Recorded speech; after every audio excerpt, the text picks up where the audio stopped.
Do you worry your teen is gaining weight quickly or seems hungry all the time?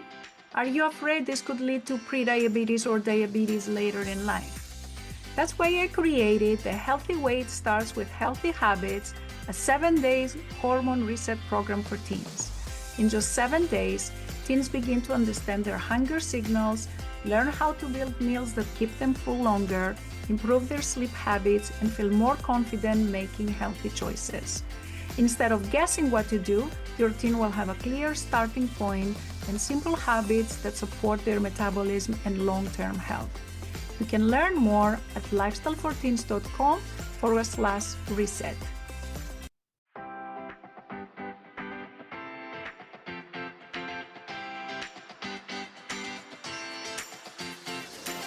This is the Lifestyle and Weight Loss for Teens podcast.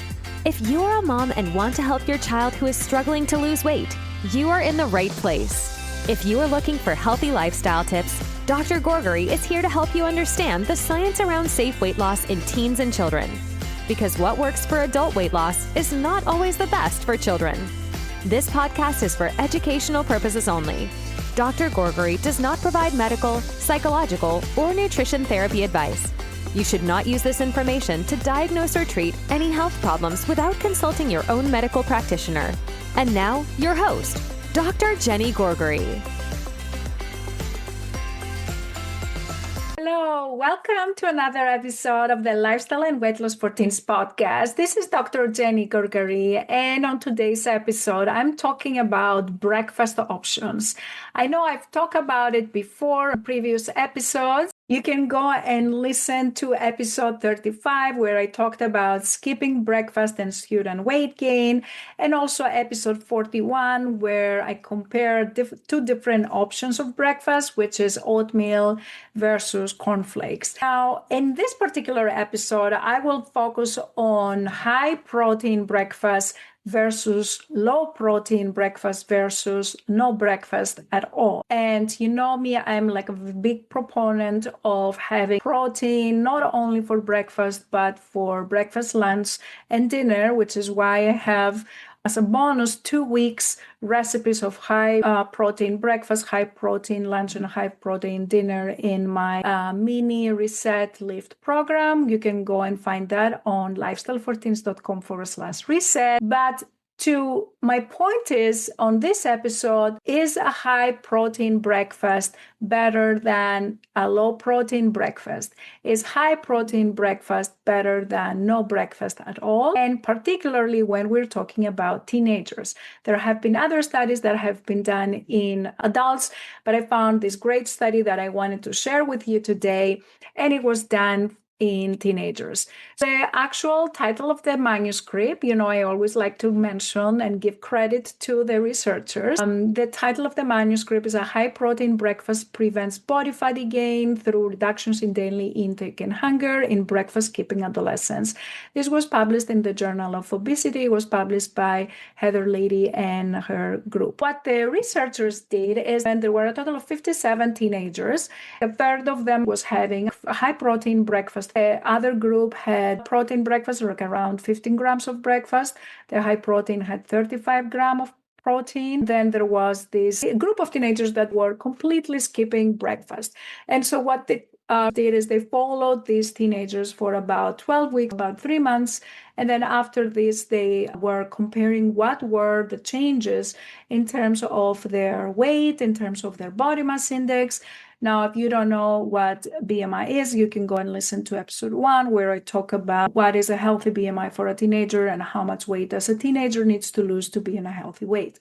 In summary, it's a tool that scientists use in order to find out whether an intervention that they're doing in teenagers has great impact in terms of their weight for their height or not. So after 12 weeks, when they compare the group that have high protein breakfast, normal protein or low protein, and no breakfast at all, they found that the group that had high protein, after 3 months, they had less fat deposition, less fat gain compared to the other group. They also consumed less calories throughout the day versus the group that had no breakfast at all. The group with low protein breakfast, the differences in that group in terms of how much weight they lost was not significant. However, we have to keep in mind that this was a fairly short study, only done for 3 months. I don't know about you, but I know that if I am not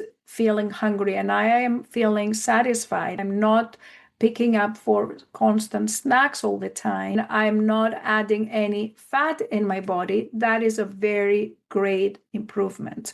And if I continue to do that, not for 3 months only, but for 6 months, for 12 months, then you're also going to see an effect on the weight. But here we're talking about not only the number on the scale, we're talking about being metabolically healthy. And why having less fat in the body make you metabolically more healthy? And reason is because in terms of hormones, you are less insulin resistant when you have less fat in your body. If you have more muscle, then you are more insulin sensitive. So we want to build muscle in the body. And when you are having enough protein, that helps you build more muscle, and then it helps you feel more full. So you don't have cravings, you don't eat so much, and you don't gain so much fat, kind of preserves your mass. To me, that's a great motivating study. Again, we have to keep that in mind that it's a small study, only 57 teenagers and only for 3 months. I think it reinforces the idea that we can make small changes that will make us feel full, that will make us not store fat, then why not do them? Again, if you want to get an idea about what a high protein breakfast is, high protein lunch, and high protein dinner, that's part of my 7-day hormone reset course that I just created. You can find it on lifestyle14s.com/reset. But I also have free high protein recipes for teenagers, completely free, 30 high protein recipes.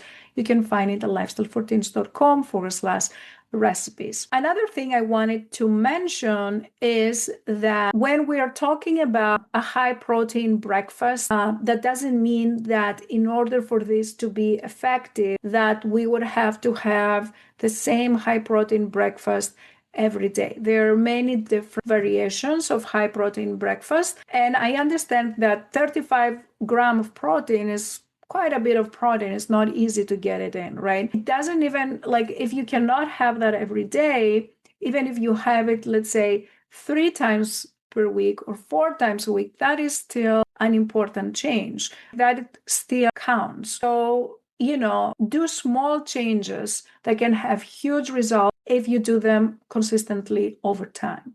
So, for example, if right now you are not having any breakfast, you're skipping breakfast completely, or you have a teenager that does that, then have a discussion as a family. That is one way that you can help your teenagers have a high protein breakfast, or have when teenagers work together to prepare the breakfast ahead of time and things like that. One thing I hear a lot from teenagers that they don't have time to have breakfast because they have to run to school, which I totally understand. I will say that even if you grab something and you eat it on your way to school, that's still better than skipping breakfast altogether. And if you can have your breakfast at 7 a.m., but you have time to have it on during first recess at 9 a.m., that's still fine, right? Don't have an all or nothing approach. You can just have something small, like a small protein that still counts. And again, it doesn't have to be perfect. In the beginning, you just start with 15 grams of protein, then you increase to 20, or sometimes you have 15, sometimes you have 30. Don't underestimate the importance of small habits that build over time, because that's how lifestyle change happens, and that's how we become the new person we want to become. Change is not going to happen overnight. That was all I had for you. If you like this episode, I invite you to subscribe to my newsletter so you never miss an episode. I send usually weekly emails. You can go to lifestyle14s.com newsletter, and I'll see you next week. Take care.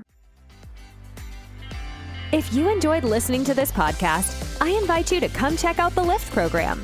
It's Dr. Gourgari's 12-week coaching program for teens and their moms, where we take all this information, we apply it to your daily life, and we work together so your teenager learns how to create a healthy lifestyle so they can feel happier, more confident, less stressed, and love their body again.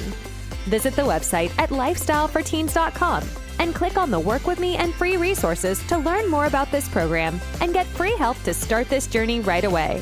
Thanks for tuning in, and we'll catch you in the next episode of Lifestyle and Weight Loss for Teens.